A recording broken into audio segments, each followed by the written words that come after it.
Ang kwentong ito ay hango sa totoong buhay. Mula ito sa isa nating kabayan na itago na lamang natin sa pangalang Jessel. Taong 1980, probinsya ng Aklan. Nakasanayan ni Jessel na magbakasyon sa probinsya kung saan naroon ang kanyang lola Carmina. Sa dinami-dami ng pwedeng pagpilian, sa tahanan pa rin ng matanda ang paulit-ulit na pinupuntahan.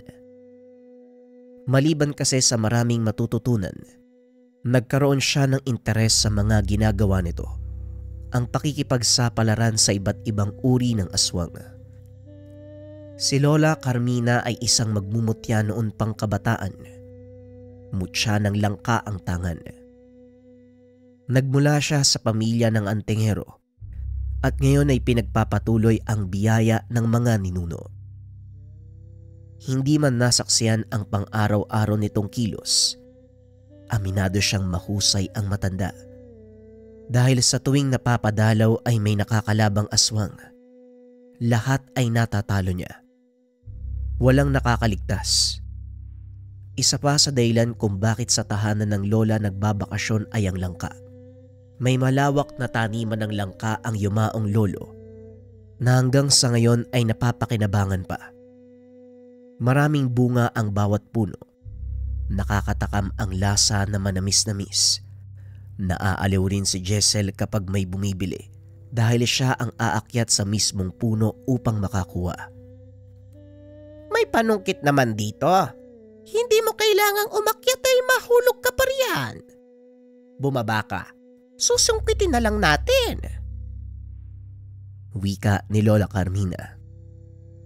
Wag na po Lola, kaya ko naman po eh. At saka ang saya umakyat kasi nakikita ko yung malawak na tanawin. Natatanaw ko nga po yung karagatan eh. Tugon ni Jessel.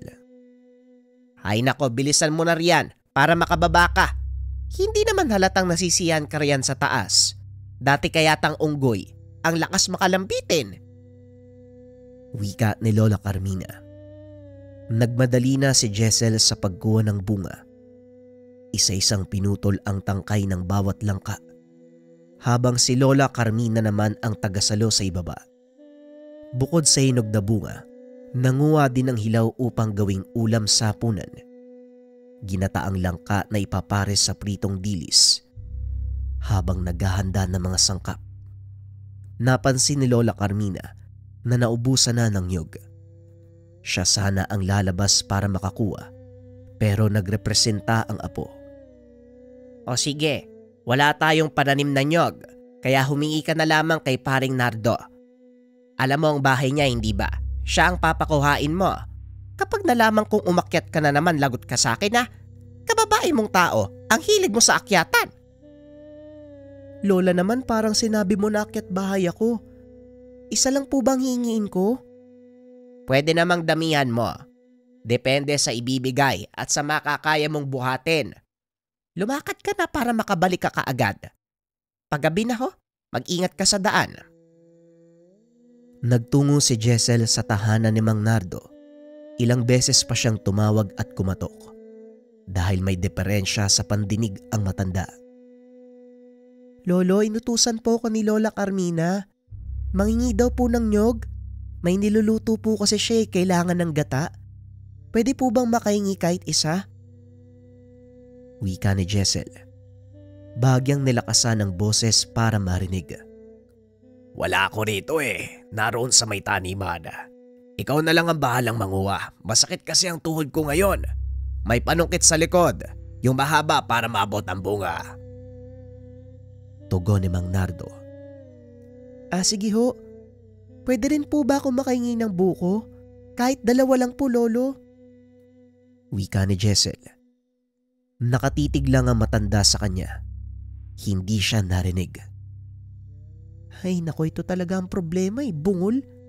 Bahala siya kung magalit siya kapag kumuha ako ng buko. Basta nagpaalam ako. Sa halip na panungkit ang kunin, itak ang kanyang kinuha. Sa kabila ng bili ng lolo, pinili pa ring akyatin ng matayog na puno ng nyog.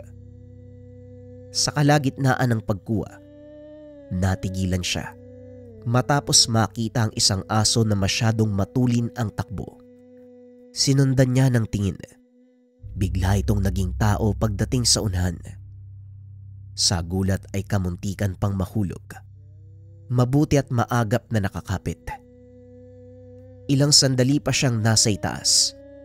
Saka lamang bumaba nang mawala na ang lalaki. Sa takot ay hindi na nakapagsalita. Dali-dali niyang bitbit ang mga bunga at saka kumaripas ng takbo. Nagtaka si Lola Carmina dahil umuwi itong pawisan at namumutla. Oh, ang haba naman yata ng tinakbo mo. Naliligo ka pa sa pawis at namumutla. Jessel, anong nangyari? Aba, may dala pang itak. Umakyat ka na naman sa puno ano? Makakapayag ako kung sa puno ng langka, pero sa niyog hindi na. Ang tayog ng pananim ng paring Nardo. Paano kung nahulog ka? Hindi ka lang mababalian. Pwede ka pang mamatay. Lola, hindi naman po yan yung kinakatakot ko eh. May nakita po kong aso tas biglang naging tao. Ano po yun, Lola? Hindi naman ako namamalikmata. Natahimik ang matanda. Kagad niyang pinapasok ang apo at nagsara ng pintuan.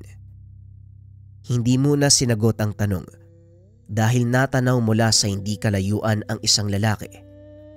Naaamoy niya ang samnyo ng aswang. Upang makaiwas sa posibleng kapamakan, saka lang siya nagsalita pagkaalis nito. Magmula ngayong araw hindi ka muna lalabas ng bahay. Pwede naman sa bakuran pero wag kang lalayo. Sana pala ako na lang ang nagpunta sa bahay ni paring Nardo. Nasundan ka tuloy. Nasundan? Nang ano po? Huwag niyo sabihin yung sinabi kong aso. Yung aso na biglang naging tao sumunod? Shh! Huwag ka maingay. Malakas ang pandinig yan, baka marinig ka. Hindi ko alam kung bakit kanya sinundan. Pero isa lamang ang posibleng pakay niyan. Gusto ka maging biktima upang makaiwas. Huwag kang lalayo sa paningin ko. Sa takot ni Jessel, hindi siya nakapagsalita. Napayakap na lamang sa sarili. Pagkatapos ng hapunan, naganda na sila para sa pagtulog. Lumabas muna si Lola Carmina upang makiramdam sa paligid. Hindi siya makampante nung makita ang aswang.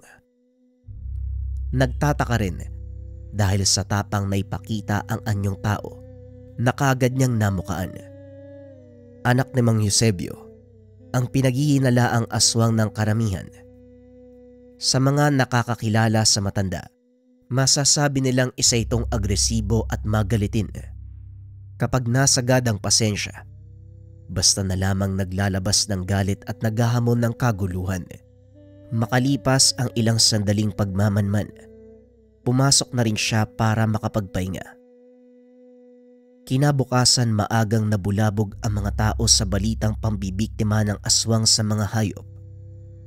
Halos maubos ang kambing ni Mang Nardo. Iilan din sa alagang baka ng isa pang kapitbahay ang nadali. Hindi ko talaga alam kung anong nangyari. Pagkagising ito na ang aking naabutan. Balak ko pa sanang ibenta para panggastos sa pagpapaayos ng bahay namin eh. Pero wala na. Wika ni Mang Nardo. Masyado na kasi malayo yung ibang bahay kaya imposibleng marinig ang ingay. Ito namang si paring Nardo, bungol, talagang walang makakapansin. Wika ni Mang Shelo. Hindi bali na. Ang importante hindi ka nadamay. Paring Nardo, kawawa naman ang mga kambing. Pero wala na tayong magagawa. Ilibing na lamang sila. Nagtulong-tulong ang mga kapitbahay sa paghukay upang maipalibing ang katawan ng mga kambing. Isinali na rin ang baka ng kabila. Dahil dito, muli na namang natahimik ang buong lugar sa takot na makasalubong ang aswang. 5:00 pa lang ng hapon, wala nang tao sa labas. Si Lola Carmina sa kabilang banda, hindi mapakali sa kakaisip sa nangyari. Natatakot din na baka magaya noong nakalipas na panahon. Hindi lang hayop ang dinali, kundi maging buhay ng tao. May sago pa ang naganap noon sa pagitan ng kanyang mga ninuno at ng aswang. Marami ang napuruhan sa sandaling iyon. Lola, hindi pa po ba kayo magpapahinga? Anong oras na gising ka pa rin? Kung ano man po yung bumabagabag sa inyo, sana mawala na para makapagpahinga ka. Apo, hanggat hindi nauhuli ang aswang, hindi ako matatahimik. Alam mo yan, malakas ang aking kutob. Kilala ko ang nilalang na yon. Taga rito po ba Lola o Dayo?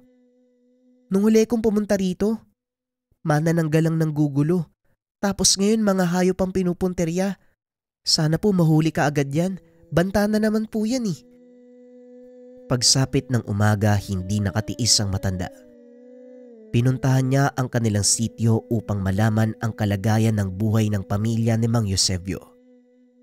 Nang malayo pa siya ay tanaw na nito. Nagwawala sa bakuran at binabato ang kapitbahay. Nang makapagtanong, walang nakakaalam sa dahilan ng galit, basta na lamang ng gulo. Habang nagwawala ang ama, sinamantala ni Lola Carmina ang pagkakataon na hanapin ang anak. Wala na ito sa bahay nila. Sinubukan niyang puntahan sa abandonadong babuyan at naroon ito. Hindi siya lumapit. Minanmanan lang muna sa malayo. Tahimik lang na nakaupo ang binata pero mapapansin ang hawak na karne. Sa lakas na pang-amoy ng matanda, natukoy niya na mula ito sa isang hayop. Sa nakita mas lalong lumakas ang kutob na ang lalaking ito ang nambibiktima sa mga hayop. Bago pa man mahuli ay nagmamadali siyang umalis. Umuwi siyang napapaisip kung paanong pigilan ang muling pagsalakay ng aswang. Sabi ko na nga ba, hindi nagbago ang dalawa. Basagolero pa rin ang ama, samantalang patuloy na nang bibiktima ang anak. Kahit noong bata pa lamang ito, may narinig na akong usap-usapan na pumasok ng bahay para tangayin ng sanggol. Ang pinagkaiba nga lang, naging maingat na sa kilos para hindi mahuli. Sino po ba ang tinutukoy niyo Lola? Para may ideya na kayo kung sino yung sumasalakay dito ah. Walang iba kung hindi ang anak ni Mang Eusebio. Dati pa yan sila. Hindi lang ako naglakas ng loob na kumalaban dahil inaalala ko ang kalagayan ng yumao mong lolo.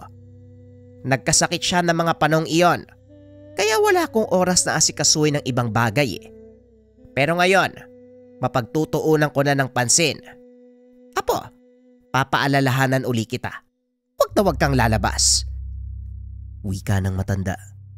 Nang mapansing may presensya ng aswang sa malapitan, pinuna niya sa pagtulog ang apo.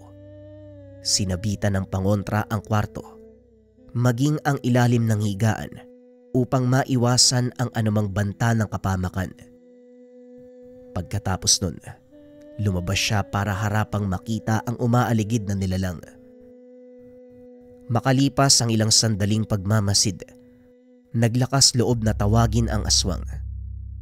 Hindi pa rin ito umaalis. Parang nag-aantay lang din kung kailan makakatsyempo upang makasalakay. Hindi mo ko matataguan. Nandyan ka lang sa tabi-tabi. Ilang beses na kitang napapansin na umaaligid sa aking tahanan. Ano pa ba ang pakay mo? Kung nagbabalak kang biktimay ng aking apo, ako na mismo magsasabi sa'yo. Huwag mo nang ituloy kung ayaw mong ikaw ang puruan ko. Sumagot ang aswang sa pamamagitan ng mahinang halinghing. Sinundan ng tingin ni Lola Carmina ang paggalaw ng mayayabong na halaman sa unahan. Inihanda niya ang binitbit na patalim. Lumapit siya sa bahaging iyon at dito lumabas ang nilalang. Tumilapon ang matanda matapos matamaan. Nagmamadali namang tumayo upang matapatan ang paparating na pag-atake. Pero nalupig. Muling napasalampak sa lupa. Sa pagkakataong iyon, mukhaan silang nagkaharap ng aswang. Sinuri niya ang tindig at muka. Walang pinagkaiba sa binatang anak ni Mang Eusebio. Hindi maitatangging malakas ka nga. Maaaring matalo mo ko sa lakas, pero sinisiguro ko may ibang paraan para puksain ka. Papaalalahanan lang muna kita ngayon. Iha, hindi ba ikaw ang anak ni Mang Eusebio? Nasaan yung halimaw ka man? Kilala pa rin kita. Nagulat ang aswang sa sinabi ng matanda. Tumigil na ito sa pag-atake at mabilis ang umalis. Hindi na napigilan dahil huli na nang makatayo si Lola Carmina. Nawala kaagad ang nilalang. Isa yan sa kahinaan nyo, ang makilala kayo. Tumakas ka lang sa ngayon dahil sa susunod nating pagkikita, katapusan mo na. Pasimpleng pinahid ng matanda ang dugo sa kanyang bibig. Tumama ito sa bato. Nag-aalalang bumungad si Jessel. Lola, ano po bang nangyari sa inyo? Nalingat lang ako sandali tapos ganyan na. Sino po ba yung gumawa niyan sa'yo? Ayun, kumaripas ng takbo. Natakot na baka mapatay ko. Huwag mo nang isipin, ayos lang naman ako. Huwag isipin, ang lala nang nangyari. Duguan yung bibig niyo tapos may galos pa sa braso at tuhod. Bakit ba kasi hindi niyo ako tinawag? Hindi na sumagot si Lola Carmina. Ibinaling ang pansin sa paggamot ng sariling sugat. Pansamantalang nanahimik ang aswang. Hindi sumugod sa nakalipas na mga araw. Pero batid ni Lola Carmina na tsumitsyempo lamang ang nilalang. Sa kabila ng kapayapaan, hindi pa rin nawawala ang banta. Dakong hapon, nang abala sa pagbabalat ng langka, may bumili. Pero hindi yung pinakaprutas na makakain ang gustong kunin. Si Jessel naman sa kabilang banda ay naroon sa taniman, nangunguha ng bunga. Ilang sandali pa, napansin nito ang lalaking nakatayo sa kakawyan. Nasa itaas niya kaya natanaw. Kinabahan naman dahil nakatingin din sa kanya. Hindi nagtagal nakilala ito. Ito yung aso na naging tao. Sa takot ay nagmamadali siyang bumaba sa puno, kumaripas ng takbo papunta kay Lola Carmina. Lola, naroon po sa kakawyan yung sinasabi ko nung nakaraang araw. Yung aso po na naging tao. Nakatingin po siya sa akin eh. Ang sama po ng titig. Nakakatakot po. Ang saya ko pa naman sana sa itaas habang nangunguha ng bunga. Tapos makikita ko yung lalaking yan. Wika ni Jessel. Kagad kumilos si Lola Carmina. Pinuntahan niya ang kakawyan pero wala nang naabutang lalaki. Tanging ang naiwan, amoy na lamang. Sinasabi ko na nga ba, kailanman hindi matututo ang batang yon. Kasing tigas ng ama ang ulo. Lola, kung sigurado po kayo, bakit hindi na lang puntahan para mapagsabihan? Sa sinabi ng apo, sinubukan ito ng matanda. Nagtungo siya sa tahanan ni Mang Eusebio pero hindi isinama si Jessel. Masama ang kanyang kutob dahil sa napapansin. Tila ito ang pakay ng pabalik-balik na aswang. Pagkarating sa lugar, bumungad ang galit na si Mang Eusebio. Halos magkadikit na ang dalawang kilay sa sama ng tingin. Ikaw na naman. Pangatlong balik mo na. Konti na lang iisipin ko may gusto ka sa akin. Hindi porket wala kong asawa at patay na ang sayo, may pag-asa tayo. Hindi ako papatol sa katulad mo. Palabiro din palang katulad mong hayop. Isipin mo ang gusto mong isipin. Wala akong pake. Kung natatandaan mo ang pakay ko nung una, yun lang din ang pakay ko sa ngayon. Pero higpitan ko ang babala.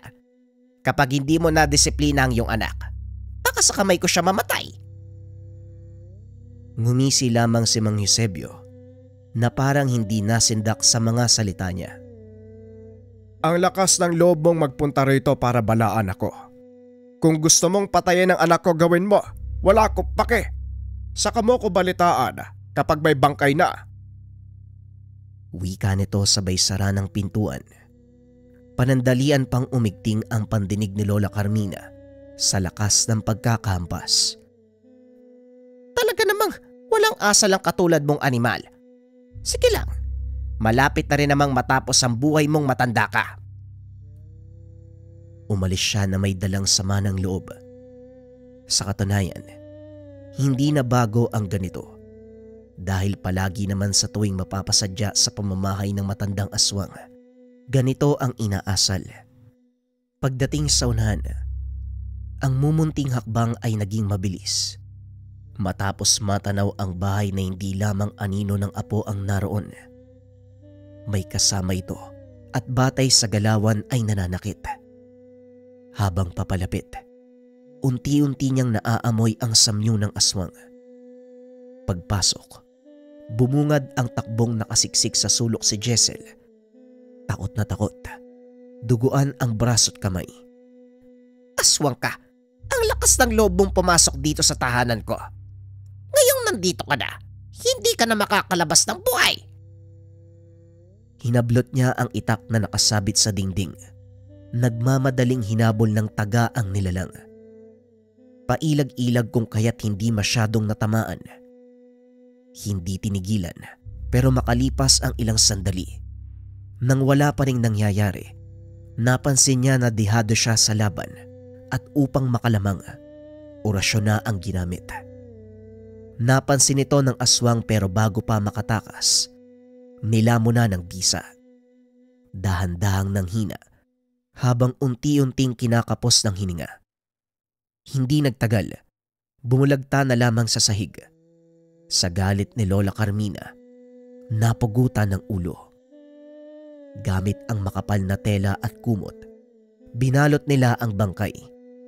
Pagkatapos ay dinala sa tahanan ni Mang Eusebio. Hindi na kumatok. Iniwan na lamang sa pintuan.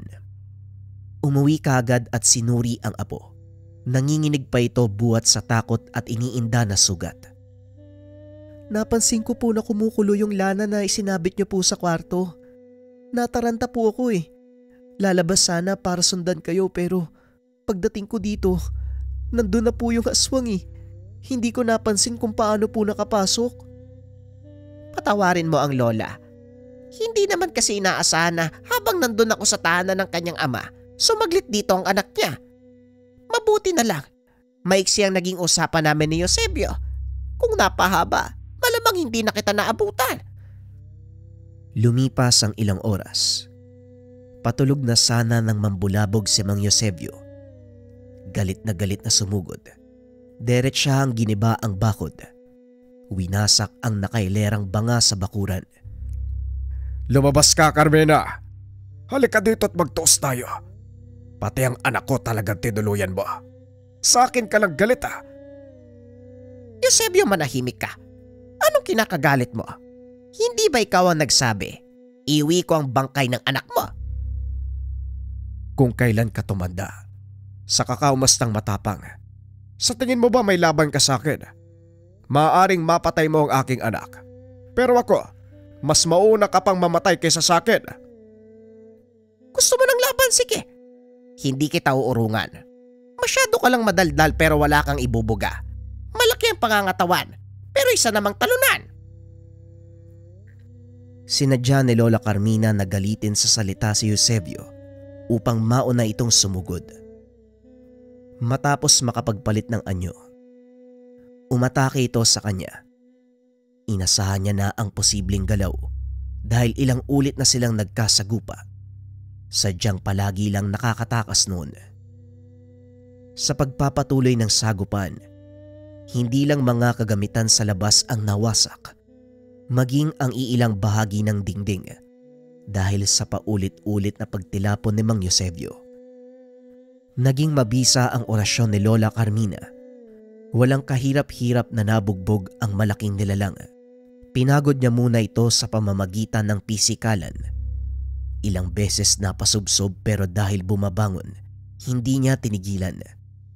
Nag-aalala si Jessel pero hindi pinakinggan. Wala siyang ibang maisip kung hindi parusahan ng aswang. Ano, Eusebio? Lalaban ka ba? O baka naman gusto mong sumunod kaagad sa iyong anak?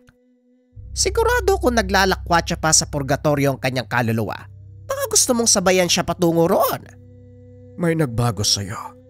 Nung una tayong nagkaengkwentro, hindi ganyan ang lakas mo.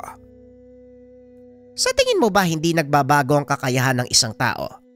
Kung sa bagay hindi ka naman tao kaya wala kang alam. Pinilit ng aswang na makatayo. Bumalik na ito sa anyong tao. Bugbog sarado. Hindi na nagawang makatingin ng diretsyo. Kaso nga lang sinubukang pa ring lumaban. Hindi na pinatagal ni Lola Carmina ang sitwasyon. Masyado nang mahina si Mang Eusebio, kaya naman tinapos niya kagad. Hindi niya ito pinatay. Iniwanan lamang ng malaking sugat na kailanman ay hindi maghihilom.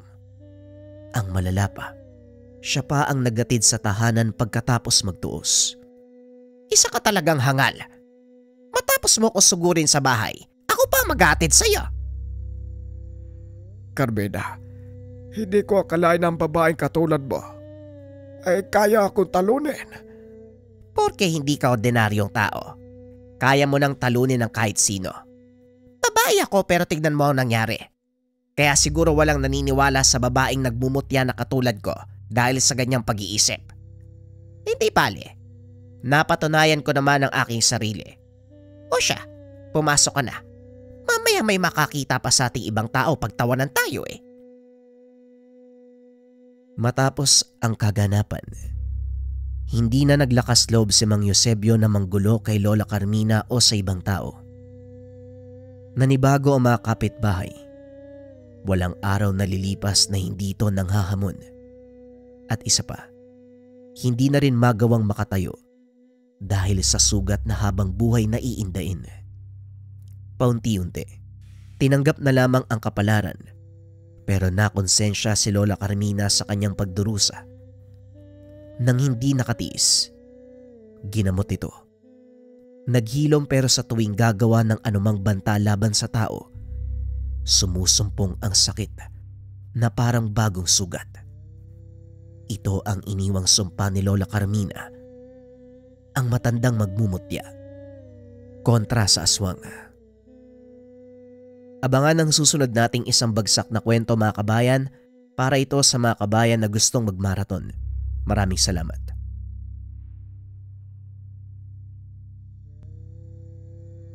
Ang kwentong ito ay hango sa totoong buhay. Mula ito sa isa nating kabayan na itago na lang natin sa pangalang Eman. Walang eksaktong taon. Sige hor. Kasagsaga ng tag-ulan. Abala ang lahat sa sakahan kabilang si Lolo Simon at Eman. Sa katunayan, napadayo lamang sila sa lugar upang magbigay ng tulong.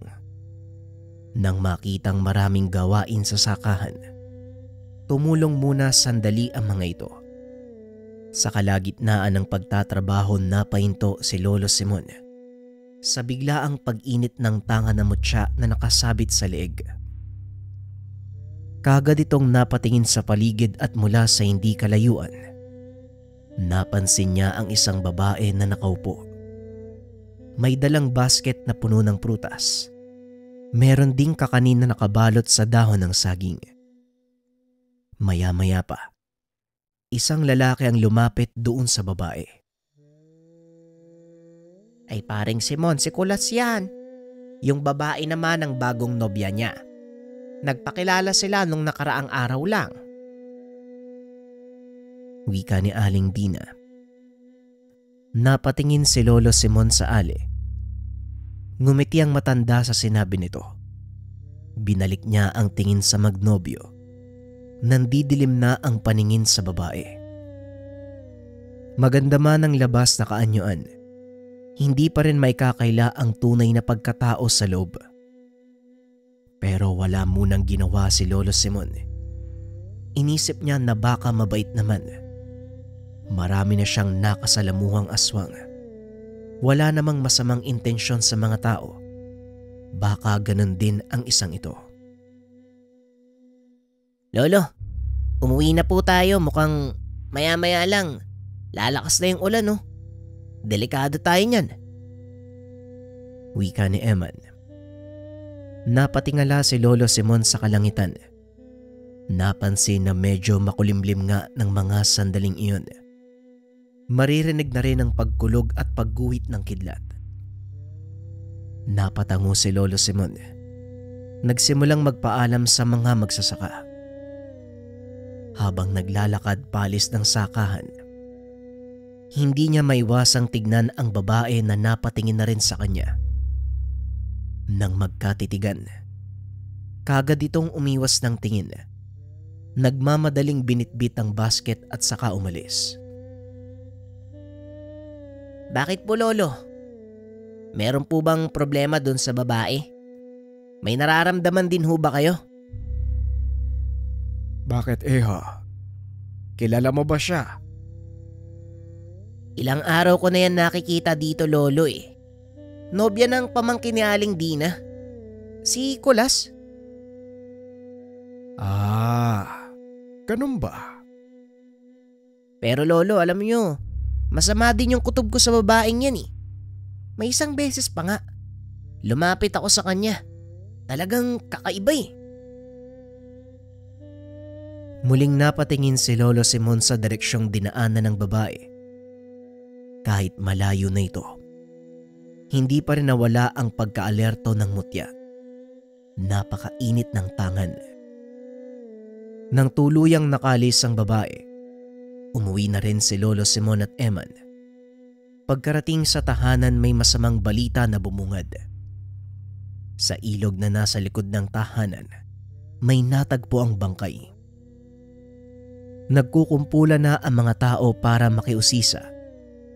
May iba na nagsasabing sinaksak ang katawan ng biktima. May nagsasabi din, wala na sa katinoan kaya nagpakamatay. Pero nang tignan ni Lolo Simon, wala sa mga nabanggit ang tunay na dahilan. Batay sa naiwang bakas ng salarin, hindi ito gawa ng anumang patalim. Lolo, siguradong napansin niyo rin ho ano? May kutsilyo sa tabi ng bangkay pero hindi naman niya namatay dahil sa saksak. Tama po. Ganun na nga. Tinignan ni Lolo Simon ang buong paligid. Bawat taong naroon isa-isa niyang pinagmamasdan. Wala siyang kakaibang napansin. Hindi na rin aktibo ang mutya. Ang ibig sabihin nakaalis na ang salarin. Ilang sandali pa ang lumipas. Nagdatingan na ang mga otoridad para asikasuhin ng bangkay at mag-imbestiga. Nang magsimula na ang operasyon, napagpasyahan ni Lolo Simon na umuwi ng tahanan. Dumiretso naman ng kusina si Eman para magtimpla ng kape. Habang kasalukuyang isinasagawa ang investigasyon ng mga pulis, tahimik na nakaupo sa bakuran si Lolo Simon, pasimpleng humihigop ng mainit na kape. Lumipas ang ilang sandali. Unti-unti na ring nag-uwian ang mga tao. Bumuhos na naman ng malakas na ulan. Maging ang mga otoridad ay napilitang umalis. Dinala ng ambulansya ang bangkay. Sa pag-alis ng lahat ng tao sa lugar, naging alerto si Lolo Simon dahil sa pag-init ng mutya. Kaagad niyang tinignan ng paligid at buhat sa hindi kalayuan. Lumitaw ang babaeng nakita kanina sa sakahan. Sandali lang ito sa paningin. Nagmamadaling umalis. Na tila ba may kung anong inobserbahan. Susundan na sana ito pero hindi natuloy. Merong bumisitang dumating. Ang kapitan ng lugar, si Kapitan Hugo. Maulan na araw sa'yo, Lolo Simon. Wika ng kapitan. Ay maulan na araw din ho sa inyo, Kapitan Hugo. Ano nga atin at naparito kayo? Tanong ni Lolo Simon. May tatanong lang ako sa'yo, Lolo Simon. Ilang beses nang dinadalaw ng aswang ang lugar natin. Ngayon lang may patay na natagpuan dito malapit sa inyo, sa Sitio 1 at Sitio 5. Hindi ko na alam kung anong gagawin. Dito sa lugar natin, ikaw lang ang may kaalaman para tapatan ng mga nilalang na yan. Ay sana naman, matulungan mo ang barangay natin. Napabuntong hininga si Lolo Simon. Inalok niya muna ng kape si Kapitan Hugo bago pinag-usapan ang mga bagay-bagay. Kahit noong hindi pa kapitan si Hugo, sa kanya talaga ito humingi ng tulong lalo na kapag usaping espiritual. Madalas inaaswang ang yumao nitong ina. Dahil sunod-sunod ang pagbubuntis. Magmula noon hanggang ngayon, siya na ang nagsisilbing takbuhan. Nang magkasundo, nagpaalam na si Kapitan Hugo dahil masama na rin ang banta ng panahon. Pasado 5:00 nang tumila ang ulan.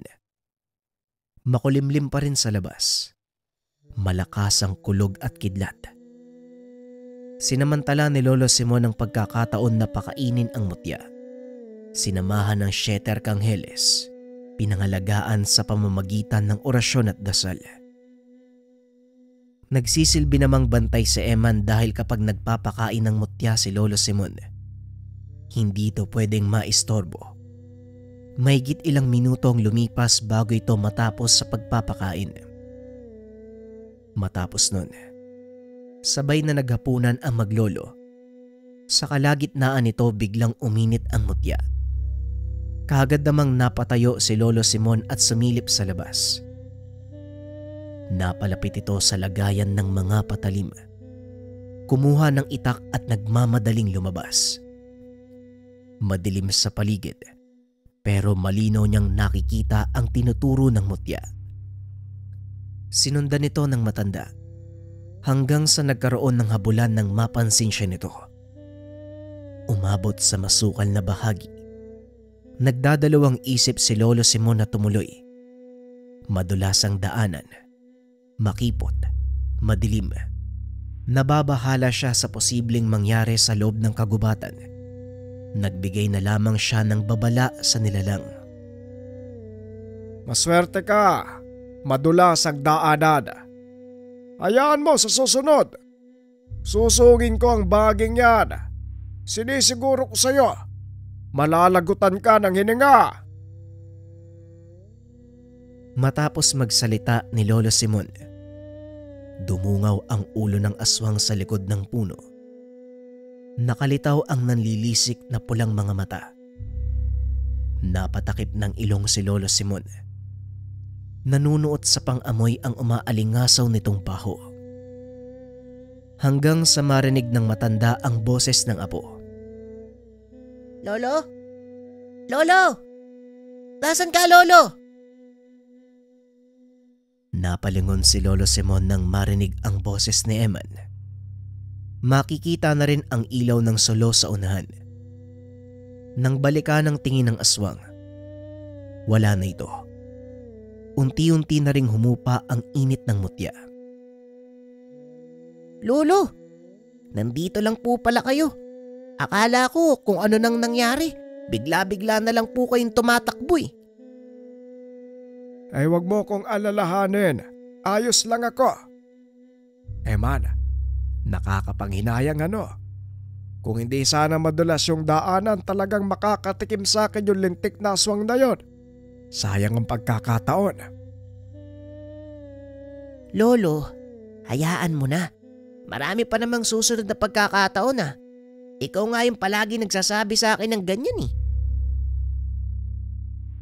Matapos ang pag-uusap, umuwi sila ng tahanan. Masinsinang pinag-usapan ang mga bagay-bagay. Kinabukasan muling kumalat ang balita. May bangkay na namang natagpuan sa Sitio 5. 2 lalaki ang biktima. Magkaiba ang oras ng pagkamatay. Yung isa bandang 9:00 ng gabi at ang isa naman ay 1:00 ng madaling araw. Batay sa mga usapan, nakarinig sila ng pagsigaw. Humingi ng saklolo pero hindi nila malaman kung saan banda matatagpuan. Hindi rin nila maintindihan masyado ang boses. Tila nasa malapit lang ito. Kaso nga lang wala naman silang makita. Sa pagkalito, wala silang nagawa hanggang sa sumapit ang umaga. Bumungad ang mga bangkay sa harapan. Lolo, Sigurado po yan. Aswang po yung may gawa nito eh. Maraming bakas ng kuko sa tiyan at dibdib. Dagdag pa yung sugat ang leeg dahil sa pagkakakagat. Kawawa naman tong mga to.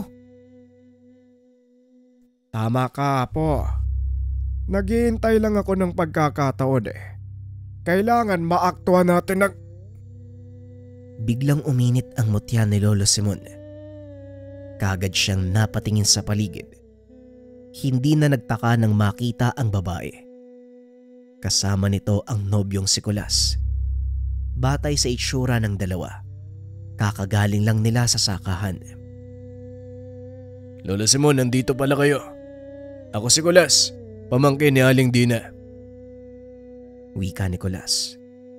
Nagmano pa ito kay Lolo Simon. Sinenyasan niya ang nobya na magmano rin.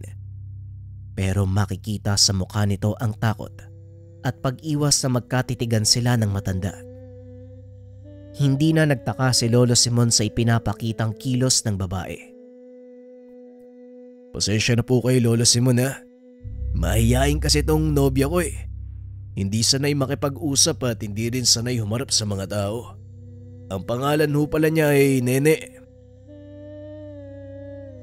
Tumangulang si Lolo Simon. Ibinaling ang pansin sa mga tao na nakapalibot sa bangkay. Palihim na inoobserbahan ni Lolo Simon si Nene na masyadong mailap sa kanya. Hindi na ito nakatiis. Dumistansya at lumayo. Nagpaalam na rin si Kulas. Sinundan na lamang niya ng tingin ang dalawang papalis. Hindi na rin sila nagtagal. Umuwi na makalipas ang ilang sandali. Pagkarating sa tahanan habang pinapalipas ang oras, nag-isip si Lolo Simon ng paraan kung paano mauhuli sa akto si Nene. Walang ibang tinuturong salarin ng mutya, kung hindi si Nene lamang.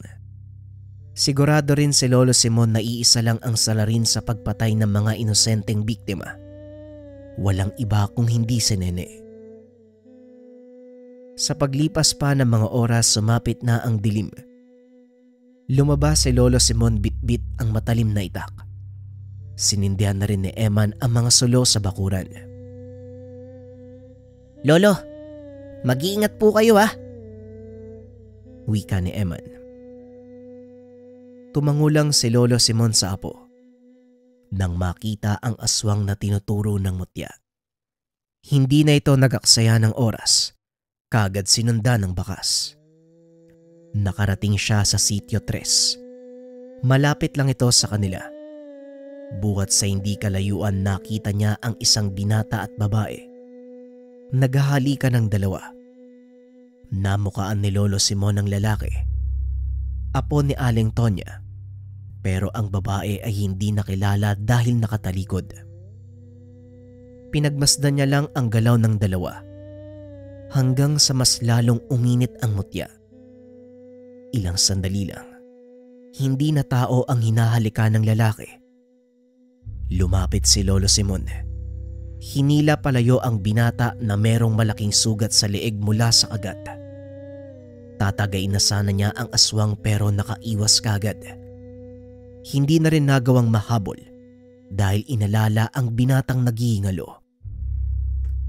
Dinala ni Lolo Simon ang binata sa mismong tahanan ni Aling Tonya, pero hindi na naagapan dahil binawian na ng buhay. Napagulgol. Nagwala si Aling Tonya sa sinapit ng apo. Ay Diyos ko! Sinong may gawa nito sa apo ko? Nakita ko ang apo mo. May kasamang babae pero nagbabalat kayo lang pala. Ang kasama niya, isang aswang. Tugon ni Lolo Simon. Hindi na nakapagsalita si Aling Tonya. Pinangunahan ng hinagpis at pagdadalamhati. Maging ang asawa na si Mang Raul ay hindi napigilang maiyak. Napabuntong hininga na lamang si Lolo Simon. Matapos makapagpaalam ay hinanap niya ang aswang. Nilibot ni Lolo Simon ang buong lugar. Bawat sulok sinuot para lang mahanap ang nilalang. Hindi naman siya nabigo. Hindi nagtagal ay nakita niya ito. May kinakausap na isa pang lalaki. Sa puntong iyon ay nasa anyong aswang ang nilalang. Hindi na nagulat pa si Lolo Simon sa natuklasan. Si Nene ang babaeng ito. Pinagmasdan niya muna ang dalawa. Pinakinggan ang usapan. Nalaman na inaakit ni Nene ang mga kalalakian. Ito ang susunod na magiging biktima. Hindi na pinatagal ni Lolo Simon. Kaso lang bago siya tuluyang makalapit sa lugar, nag-iba ang anyo ni Nene. Walang pagdadalawang isip na sinakmal sa leeg ang kawawang binata. Bumagsak na lamang ito habang bumubulwak ang dugo sa bibig. Nangisay. Kalaunay binawian ng buhay. Hoy Nene! Halika dito, aswang ka! Maigpit ang pagkakahawak ng matanda sa itak. Nagsimula na siyang magsambit ng dasal habang sinusundan ang dinadaanan ni Nene. Dinala siya sa malawak na patag kung saan hanggang tuhod ang haba ng mga damong ligaw. Saan ka ba nanggaling? Mas mabuti pang umalis ka dito sa lugar namin kung ayaw mong patayin kita. Wika ni Lolo Simon.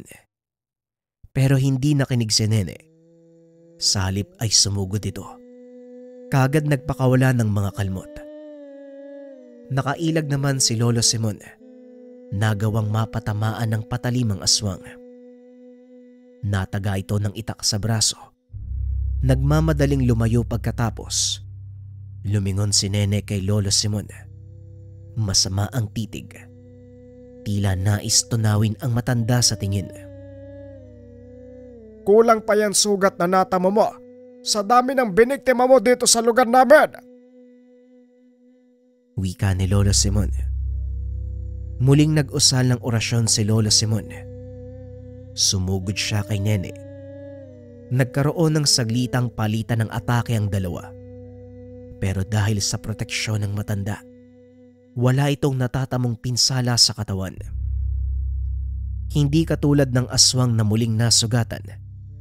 Pero nakawala ito matapos masubsob sa damuhan si Lolo Simon. Pagkatayo ng matanda ay wala na si Nene.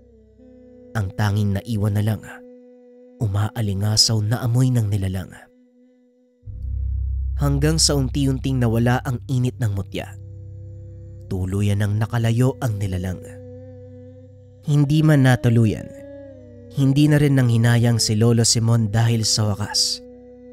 Nakaengkwentro niya na kung sino ang aswang na nanggagambala sa lugar. Kinabukasan, dumalaw si Lolo Simon at Eman sa burol ng apo ni Aling Tonya. Mangilan-ngilan lang ang nakiramay sa mga oras na yun. Dahil tanghaling tapat at nasa sakahan karamihan nagtatrabaho. Nagatid ng kaunting tulong ang maglolo para kahit papano may magamit na panggastos sa lamay. Sa kalagitnaan, nagip ng tingin ni Lolo Simon si Nene. Mahaba ang suot nito, lalo na ang pang-itaas. Maayos na tinakpan ng sugatang braso. Dahan-dahan nitong naglakad. Mababa ka sa muka na may iniinda sa katawan. Kagad itong sinundan ni Lolo Simon.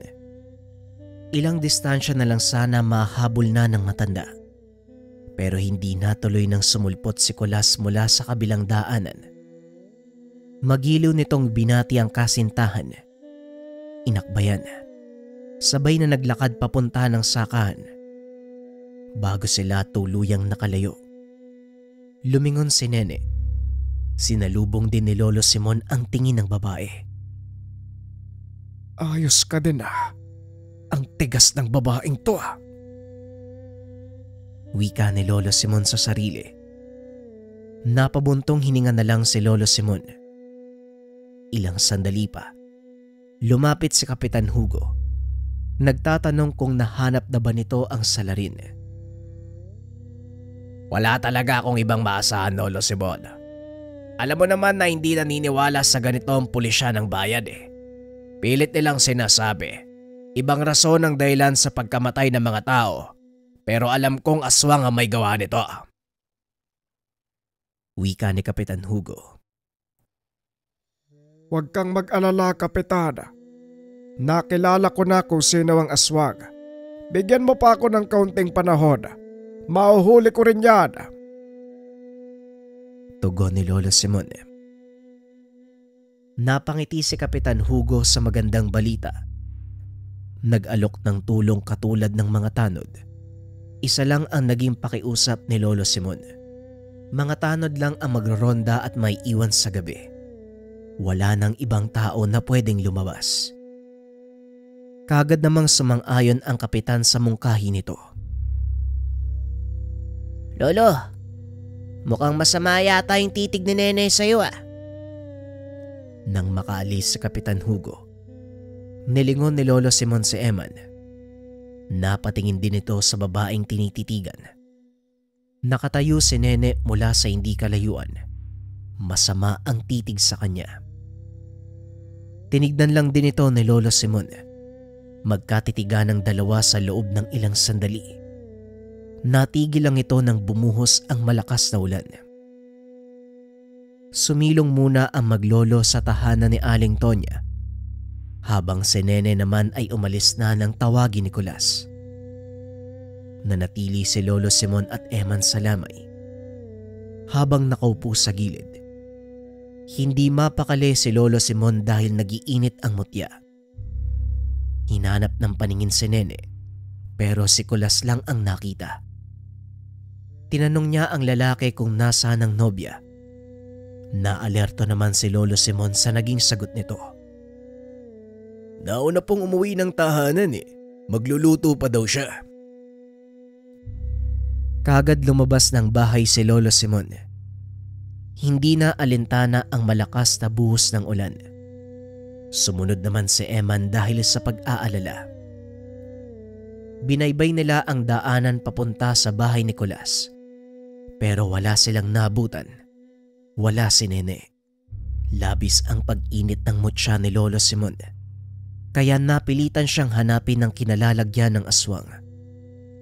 Sinundan niya ang presensyang tinuturo ng mutya. Sa dulo ng pilapil, sa isang kubo, naroon si Nene. May kasamang ibang lalaki. Katulad nung nakaraang gabi, muling nililin lang para makapambiktima. Kahit madulas ang daanan, binilisan ni Lolo Simon ang paglalakad. Hinugot niya ang itak sa tagiliran, pero bago pa man siya makarating sa kubo, sumasabay na sa ingay ng ulan ang sigaw ng biktima. Saktong pagdating ni Lolo Simon, bumagsak na ang lalaki. Nahawakan naman niya ang aswang at tinaga. Natamaan ito sa likuran, kaya gano'n na lamang ang pag-angil. Napabitaw si Lolo Simon dahil sa lakas ng kalmot nito.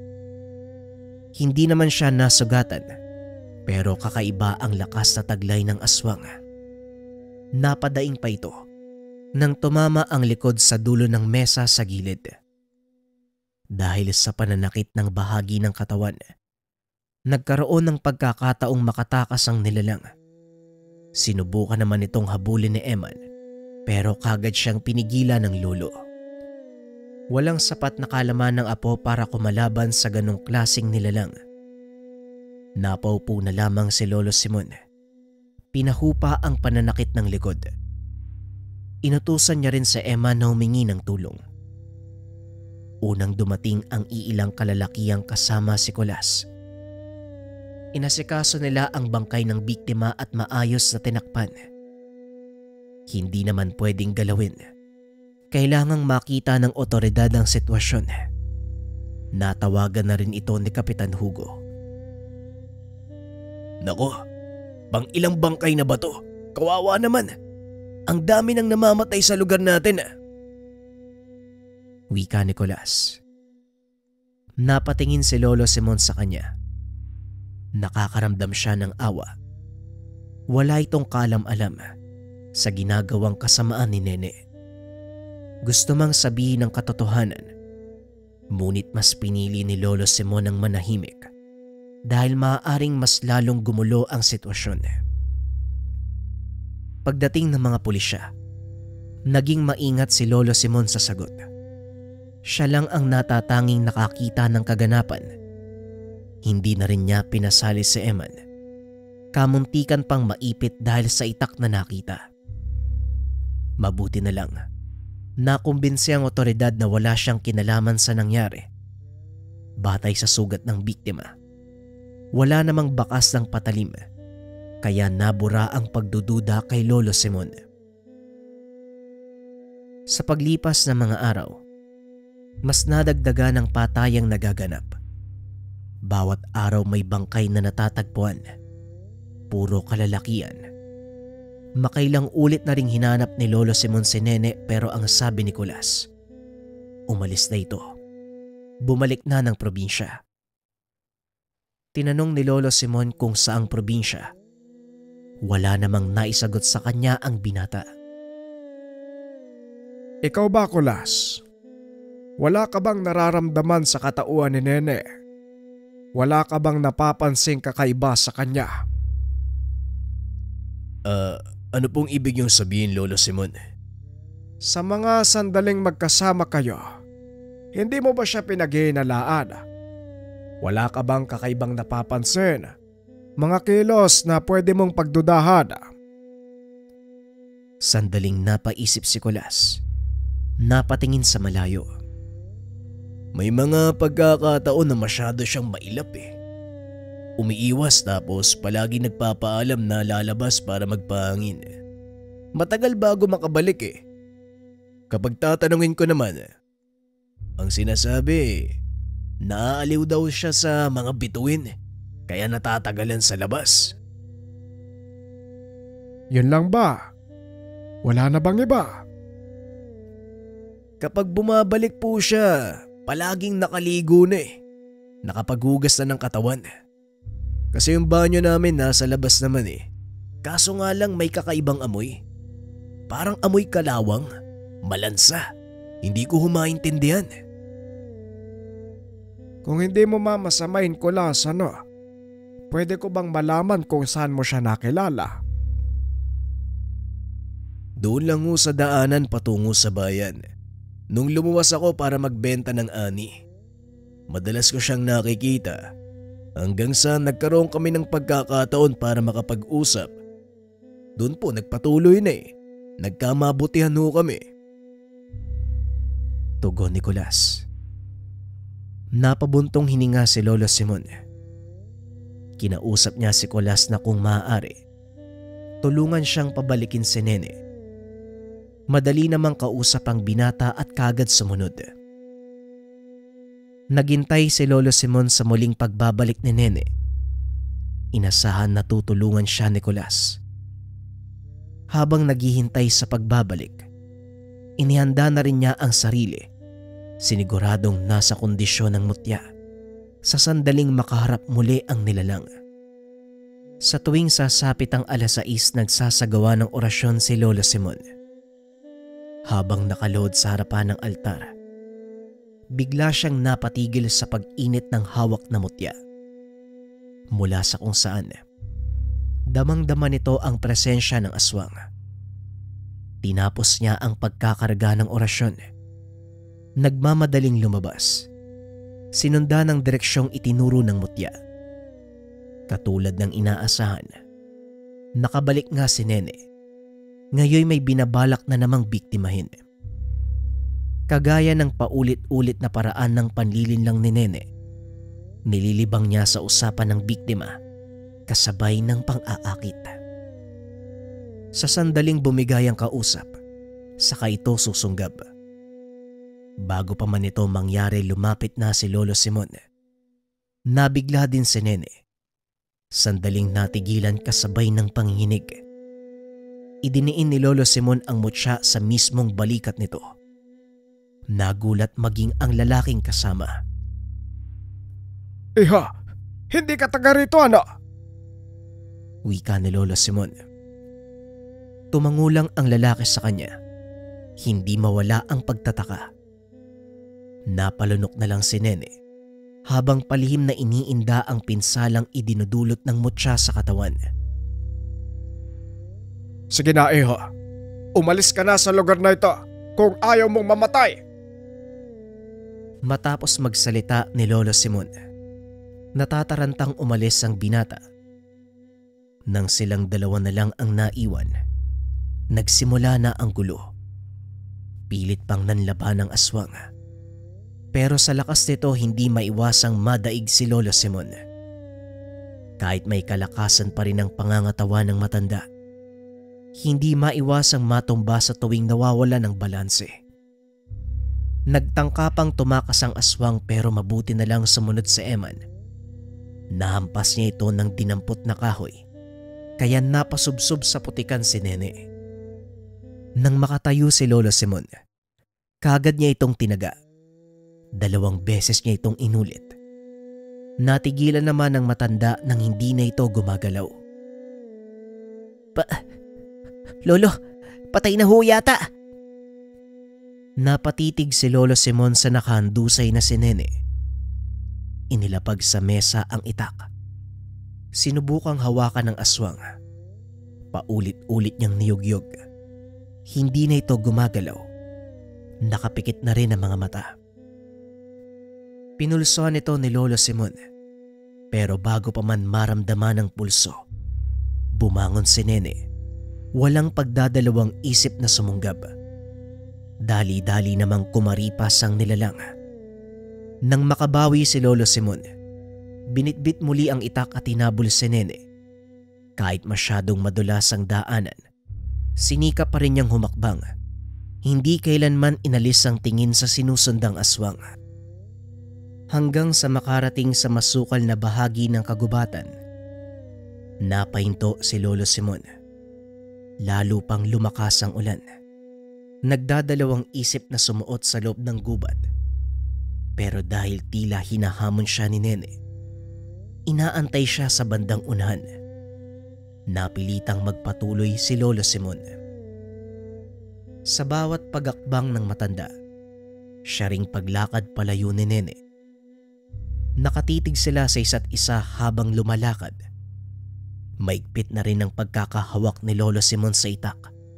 Palihim na nag-uusal ng dasal sa isipan. Kahit nababasa ang katawan dahil sa ulan, nararamdaman pa rin ang pag-init ng mutya. Ilang sandali pa sumugod na ang aswang. Naging handa si Lolo Simon. Kagad sinalubong ng taga ang nilalang. Nakailag pa ito nung una, pero napuruhan sa uli. Tumama ang talim ng itak sa mismong pisngi nito. Itatarak na sana ni Lolo Simon ng patalim nang marinig ang boses ni Nicolas. Sandali itong nalingat. Natakasan na naman. Susundan na sana niya ang bakas ng dugo sa mga halaman nang bumungad sa mismong harapan si Nicolas. Nagtataka ito nang makita siya. Lolo Simon, ano pong ginagawa niyo dito sa gubat? Masyadong malakas ang ulan madulas pa. Wika ni Nicolas. Nilakasan niya ang boses para magkarinigan sila dahil sa lakas ng buhos ng ulan. Ikaw ba, iho? Ano ginagawa mo dito? Hinahanap ko po si Nene. Napagsabihan ko po siya Ayaw kasing pumunta sa inyo. Nakita ko siyang sumuot dito pero hindi ko naman mahanap. Nandito siya kanina, Kulas. Tatapusin ko na sana, kaso bigla kang dumating. Ha? Teka, papatayin niyo siya? Lolo, bakit naman o? Hindi kaagad nakapagsalita si Lolo Simon. Patuloy namang nagtanong sa kanya si Kulas. Ano bang kasalanan niya? Teka, ikaw ba yung may gawa ng mga sugat niya sa katawan? Lolo Simon, hindi ko alam na ganyan kayo kasaba. Wika ni Kulas. Kaagad itong tumalikod at umalis. Hindi naman magawang sisihin ng matanda ang binata. Wala siyang kaalam-alam sa mga nangyayari. Sinundan pa rin ni Lolo Simon si Nene hanggang sa makarating sa bahay na tinutuluyan. Pero nang mapansin siya ni Kulas, sinaraduhan niya ng pintuan ang matanda. Kulas, makinig ka sa akin. Hindi tao ang kinakasama mo ay sayang aswang. Buksan mo ang pintuan, iho. Habang hindi pa uli ang lahat, ikaw ang susunod na mabibiktima. Wika ni Lolo Simon mula sa labas ng tahanan. Pero kahit anong pakiusap ng matanda, walang balak makinig si Kulas. Tuluyan na itong nabulag sa pagmamahal at sa lamangka ni Nene. Nang wala nang magawa si Lolo Simon, si Aling Dina na ang pinuntahan. Kinausap niya ang tiyay ni Kulas. Humingi ng tulong para ihiwalay si Nene. Hindi na rin nagtaka si Aling Dina nang sabihin ni Lolo Simon na isa itong aswang. Sinasabi ko na nga ba? Kaya pala hindi mapalagay ang loob ko kapag nakikita ko ang babaeng yan. Masyado rin siyang mailap sa tuwing susubukan kong kausapin eh. Hindi nga ako nagkamali ng kutob. Aswang nga! Kaya kailangan kong tulong mo, Dina. Kailangan maihiwalay si Kulas bago pa mauli ang lahat. Pwede siya na ang mamatay. Sumang-ayon naman si Aling Dina sa binabalak ng matanda. Ilalayo ni Aling Dina si Kulas. Samantalang gagawa naman ng paraan si Lolo Simon kay Nene. Ang plano ni Aling Dina, magpapatulong kay Kulas para dalhin ng mga pinamiling prutas. Hindi pa sana ito papayag. Nagtataka kung bakit gabi sila aalis. Gayong sarado ang pamilihan sa ganong oras. Pero wala naman siyang nagawa sa tiyahin. Sa kabilang banda pag alis nila, hinahanap ni Nene si Kulas. Sa pagkatok niya sa tahanan ni Aling Dina, salip na ang nobyo ang bumungad. Si Lolo Simon ang nagbukas ng pintuan para sa kanya. Wala dito ang hinahanap mo, Nene. Pero nandito yung taong papatay sa'yo. Wika ni Lolo Simon. Mula sa likuran, gamit ang kinonsagrang baging, iginapos ni Eman si Nene. Nagwawala pa ito, pero wala siyang nagawa matapos usalan ni Lolo Simon, kasabay ng pagpapainom ng lana. Sa tahimik at maingat na paraan, dinala si Nene sa tahanan upang doon isagawa ang orasyon. Sa puntong iyon, susubukan ni Lolo Simon na gamutin ang pagkaaswang. Ibalik siya sa pagiging normal na tao. Pero kung hindi na madadaan sa gamutan, baka sakaling ito na ang magiging katapusan ng nilalang. Pagkarating sa bahay, iginapos ng maigi ni Eman si Nene. Dali-daling hinanda ni Lolo Simon ang gagawing ritual. Naroon na sa mesa ang langis, libro ng orasyon, iba't ibang mga tangan. Ilang sandali pa ay muli na namang nagwala si Nene. Bumungad ang nakakakilabot na itsura. Pinakiramdaman ni Lolo Simon hanggang sa napailing na lang ito. Lolo, bakit po? Hindi na ito madadaan sa gamutan, Eman. Masyado nang malalim ang pagkakakapit ng aswang sa kanya. Wala nang ibang paraan. Kailangan na natin siyang patayin. Umangil ng napakalakas si Nene, kaya naman binusala ng kanyang bibig. Halos masira na ang mga lubid na nakatali sa kanya sa lakas ng dalaga. Paulit-ulit winiwisikan ni Lolo Simon ng lana ang nilalang. Wala rin siyang tigil sa pag-uusal ng orasyon. Ilang sandali pa bumalik na sa anyong tao si Nene. Nanghina, nagtamo ng maraming galos mula sa pagkakapaso ng lana. Hindi nagtagal ay dumating si Kulas.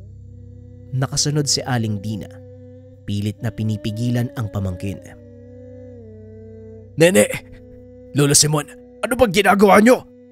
Halos magiba ang bakuran ni Lolo Simon dahil sa pagpupumilit ni Kulas na makapasok sa loob. Dalawa na ang pumipigil dito, si Eman at Aling Dina. Pero masyadong makulit si Kulas. Nais mailigtas ang dalaga. Ano ka ba, Kulas? Sinasabing aswang niyang nakilala mo eh. Ano gusto mo? Mabiktima ka rin niya. Siya ang dahilan kung bakit marami namamatay dito. Wika ni Aling Dina. Hindi totoo yan. Hindi aswang si Nene. Gusto niyo lang na ilayo siya sa akin. Pakiusap, tigilan niyo ho ang ginagawa niyo.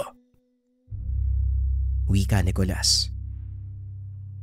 Nababaliw ka na ba? Hindi mo ba nakikita ang itsura niya? Hindi ho. Baliw kayo. Hindi ho siya aswang. Iginiit ni Kulas ang paniniwala. Pero hindi nagpatinag si Lolo Simon. Ipinagpatuloy ang pagpaparusa kay Nene. Umarte naman ang aswang na siya ang biktima. Paniwalang paniwala naman si Kulas. Inihanda na ni Lolo Simon ang patalim na gagamitin sa pagpatay kay Nene. Isang purong tansong balisong. Ilang araw na itong nakababad sa dugo ng babaeng usa. Bumuelo na ng pagtarak si Lolo Simon sa aswang. Nagulat na lamang ang matanda. Dinamba siya ni Kulas. Napasubsob ito sa lupa matapos mabigwasan. Kagad niyang kinalagan si Nene at tinayaang makatakas. Nang makabangon si Lolo Simon, malakas sa sampalang ginawa niya kay Kulas. Isa kang hangal. Pinatakas mong nilalang na may kasalanan kung bakit may namamatay dito araw-araw. Ngayon, kapag nakapambiktima yon, ikaw ang uunahin ko, Kulas. Nagkakamali ho kayo, Lolo. Hindi nga aswang si Nene.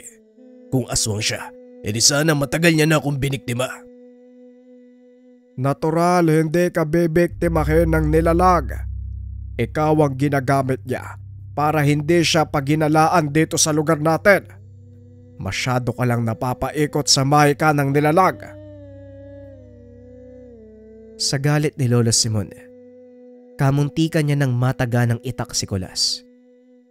Mabuti na lang kagad siyang napigilan ni Eman.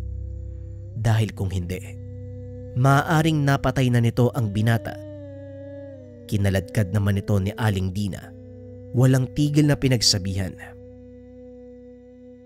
Matapos ang kaganapan, mabilis na hinanap ni Lolo Simon at Eman si Nene. Pinakiramdaman ni Lolo Simon ang paligid. Hinayaan ang mutya na hanapin ang aswang. Kalaunay natukoy nila ang kinalalagyan nito. Umabot pa sila sa kabilang sityo. Nilapitan ni Nene ang dalawang lalaking nag-iinuman sa madilim na bahagi. Humandusay siya sa harapan ng mga ito. Nagpanggap na humingi ng tulong. Naniwala naman ang dalawa dahil sa dami ng sugat sa katawan. Pero paglapit sa kanya ng mga kalalakian, kaagad niya itong sinakmal. At yung isang lalaki naman, habang pasuray-suray na naglalakad sa kabaan ng daanan, sumisigaw ito pero walang nakakarinig sa kanya. Pero bago tuluyang maatake ni Nene, sumigaw si Lolo Simon. Tumigil ka na, Nene! Tayong dalawang magtuos! Sa puntong iyon, hindi pinaunlakan ni Nene ang hamon ni Lolo Simon. Kagad siyang tumakbo palayo sa lugar. Hindi naman pwedeng pabayaan ni Lolo Simon ang naghihingalong lalaki. Binigyan niya ng lunas. Binilinan si Emma na dalhin sa kalapit bahay upang mabigyan ng maayos na pagpapahingaan. Pagkatapos nun ay sinundan niya si Nene. Hanggang sa makarating si Lolo Simon sa bahay ni Kapitan Hugo. Nagtataka siya dahil maraming tao roon. Naroon na ang lahat ng tanod, pati na rin ang mismong kapitan. Nang usisain niya, 2 bangkay ang bumungad. Lolo Simon, mabuti naman at nandito ka. Tignan mo, 2 bangkay na naman ang natagpuan. Habang nagroronda mga tanod, ito ang nahanap nila sa magkaibang lokasyon. Pero dito lang sa lugar natin. Kagabi rin may inaswang sa kabilang sityo. Pero buti na lang hindi natuluyan ang sabi ng biktima. Isang babae ang lumapit sa kanya. Niyaya siyang sumama pero ang problema, hindi niya matandaan kung ano itsura ng babae. Isa lang naman ang babaeng aswang dito sa lugar natin. Sino ho? Walang iba kung hindi si Nene. Ilang beses ko na siyang nahuli pero palaging nakakatakas eh. Kapitan, baka pwedeng mahiram ang mga tanod mo. Hihingi ako ng tulong para mapabilis ang pagkahuli kay Nene. Pakiusap, dakpin niyo rin si Kulas upang hindi na makialam. Wika ni Lolo Simon. Pumayag naman si Kapitan Hugo. Inutusan ng mga tanod na sundin ang anumang inutos ni Lolo Simon. Nagsikalat sa buong lugar ang mga tanod. Samantalang pinuntahan naman ni Kapitan si Kulas. Pansamantalang kinulong para hindi na manggambala sa isinasagawang operasyon. Mahigit ilang oras ang lumipas. Wala pa ring Nene na nakita.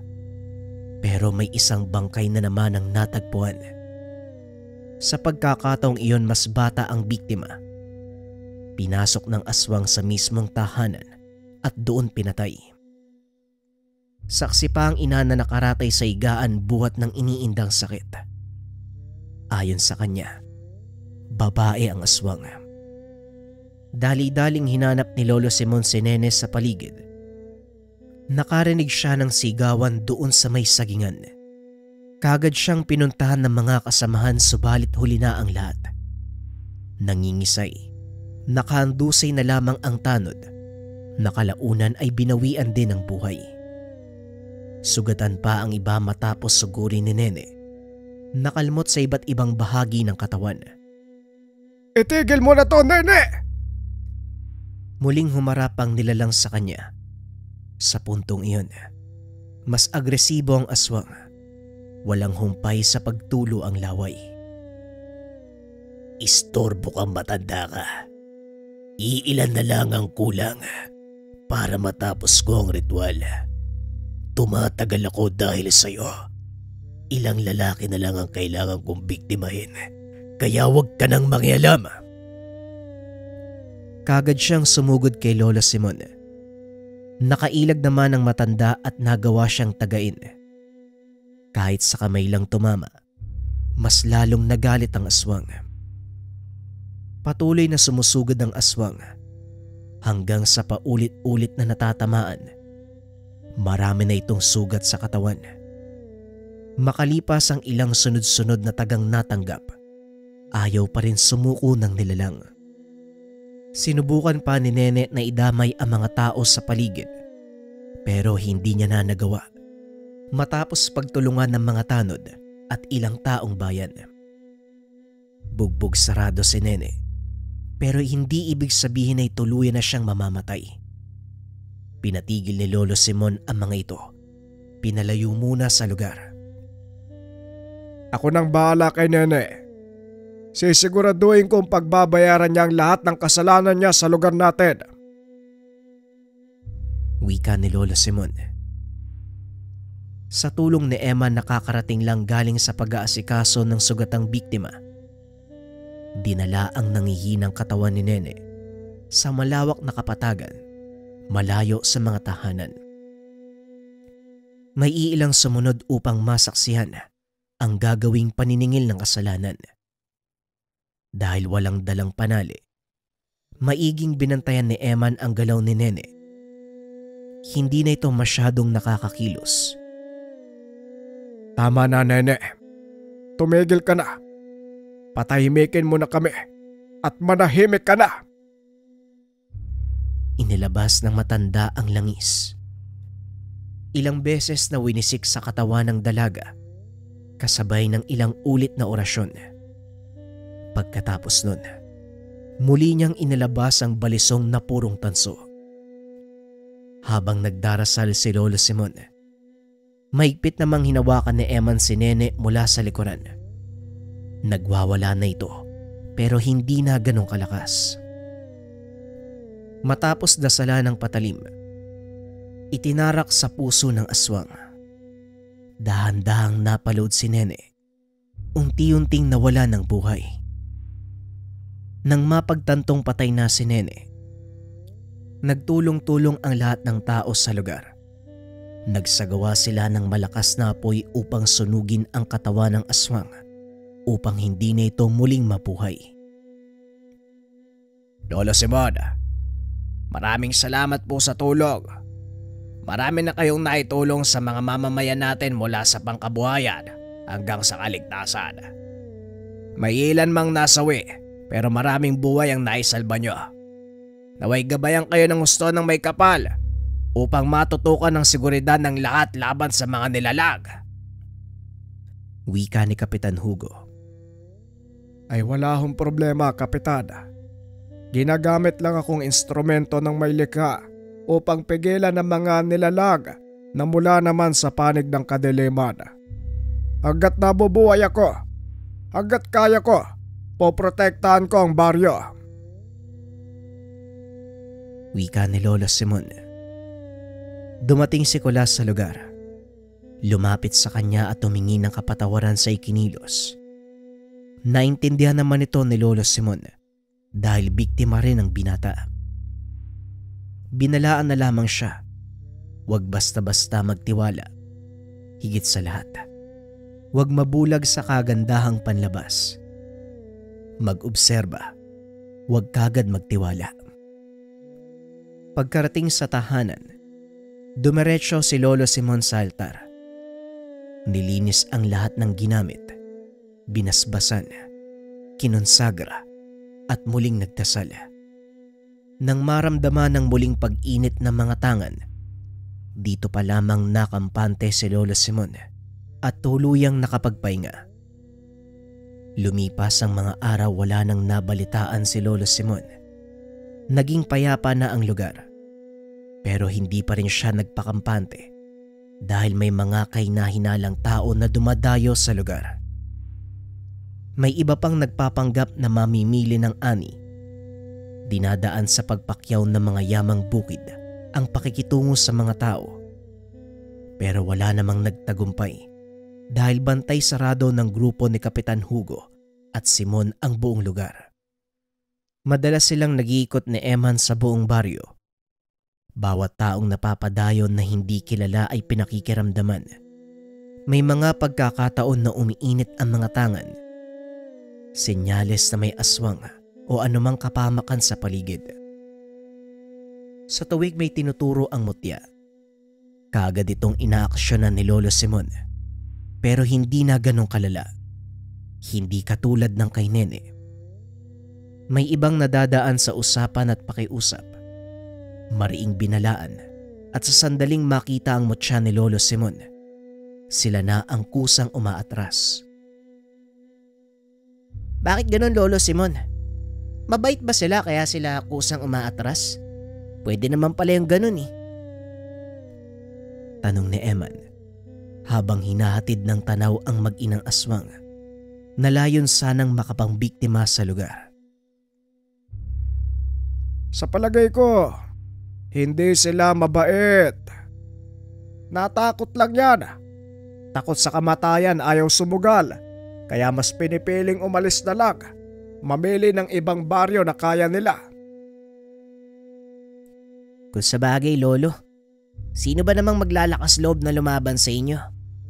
Idagdag pa natin yung lakas ng mutya nyo. Ilang beses nang lumapat sa balat nyo yung kuko ng aswang. Pero kahit konting galos, wala namang kayo natatamo.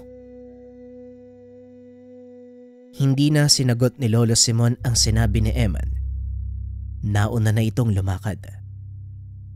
Pagdating ng tahanan, dumiretso siya sa altar.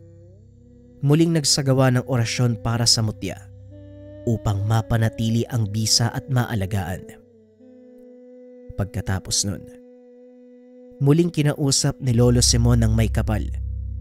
Bigyan siya ng karagdagang lakas para sa mga darating na pagsubok. Hanggat nabubuhay ako, walang aswang na manggagambala dito sa baryo. Ito ang tungkulin na sinumpaan ko sa amang may likha. Kung sino man ang nais sumubok, maghihintay ako sa inyong pagdating.